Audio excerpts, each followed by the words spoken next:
Hollywood's history with child stars has proven that no one can be surprised when a child who grew up in the business eventually resorts to drugs and alcohol.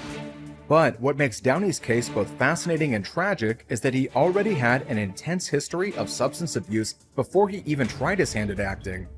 This was all, unfortunately, thanks to the first person Downey loved, his father. You know, the dark periods you went to, and taking drugs and drinking and all of that. And I just wondered whether, you know, you think you're free of all of that, or whether that's still something. I'm sorry, I really don't. What are we doing? His father, Robert Downey Sr., is a Hollywood filmmaker, actor, and producer. It must have been nice to grow up right in the epicenter of the movie business, but regrettably, filmmaking wasn't the only thing that Downey grew up with. To his future dismay, Downey Jr. was introduced to drugs at a very early age. It was no surprise that Downey Jr. decided to live with his father after his parents divorced, hoping he would have a better chance of making it in Hollywood. However, this turned out to be the catalyst for his long and strenuous battle with drugs and alcohol. It would seem that Downey Jr. was doomed from the start, as his dad was already heavily struggling with substance abuse by the time his son was born. Believe it or not, Downey Jr. already got his first taste of marijuana when he was only 6 years old. Yeah, you heard right, 6 years old. His father admitted that he gave his son a joint one day as a joke. He said, "You ought to try a little of this instead of drinking." And so he did, over and over again. If only Downey Sr. knew how seriously his son would take his advice. According to the actor, marijuana was as much of a staple in their house as rice was. Clearly, Robert Downey Sr. wasn't all that prepared to be a father, as the only way he thought he could bond with his son was through the use of drugs and alcohol. In a 1988 interview, Downey Jr. said, "When my dad and I would do drugs together, it was like him trying to express his love for me in the only way he knew how." In his 20s, Downey would go on to star in many successful films while under the influence of drugs and alcohol. Never wanting to take the easy option, the actor took on one of his hardest acting challenges to date, playing the less than glamorous Julian Wells in the film Less Than Zero in 1987. Robert played a kid who got handed everything by his father and fell victim to drugs and alcohol, destroying his life in more ways than one. Talk about life imitating art.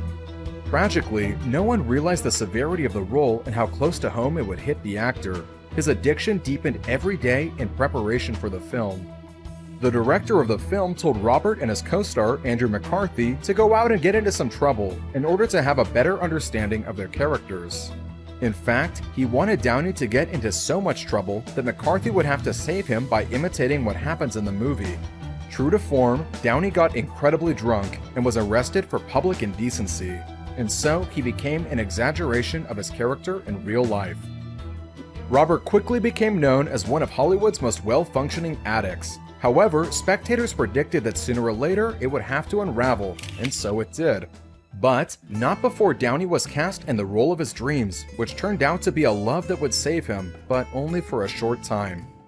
Few could believe that director Richard Attenborough was dead set on casting Downey as Charlie Chaplin. In fact, the studio was so against Downey that they backed out of the film, leaving Attenborough to raise the money for the film himself. That kind of dedication and commitment was clearly what Downey needed at the time because he decided to clean up his act for the film. He completely threw himself into the role, and the film credited him back as he received an Oscar nomination. Downey thrives on challenges, and although he played multiple roles post-Chaplin, none of them pushed him like that. And so, when Chaplin was over, so was his sobriety. It was around the filming of Home for the Holidays that Downey appeared to be using again. It went so far that director Jodie Foster staged a mini intervention for the actor, as she could see him unravel right before her eyes. Unfortunately, not even the birth of his first child could lead him on the right track. Interesting to think that it was soon after the birth of his son that he fell victim to heroin.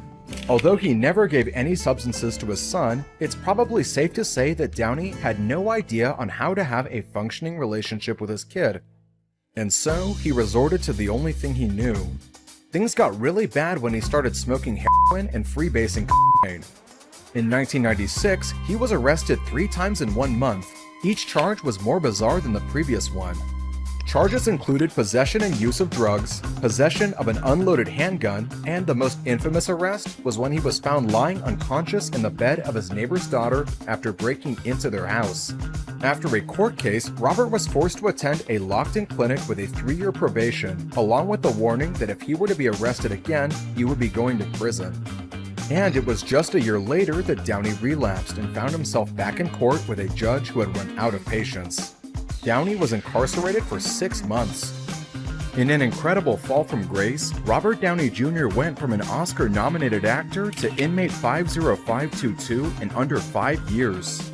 He lost a lot of sympathy from the public, and there was little to no hope that he would be able to resurrect his reputation. To the surprise of many, Downey was cast in the TV drama Ally McBeal after being released from prison. Now, Robert has proven that he thrives on tests of his capacity, but it seemed as though the role didn't test anything other than his patience. And in the absence of true love and a professional challenge, Robert became restless and depressed, and so he went searching for comfort and fell off the bandwagon again, finding himself back in jail for his 5th charge of drug possession and intoxication. He was fired from the sitcom, and his wife at the time filed for divorce. Robert had now truly hit rock bottom. With his career in shambles and his family gone, Robert knew he had to do something before he lost his life as well. He abandoned his addictions and a path of flirtation to destruction as he focused on his recovery for good. This was when life rewarded him by sending him a guardian angel in the form of producer Susan Levin. A love that would finally save him and guide him through the legacy he's known for today.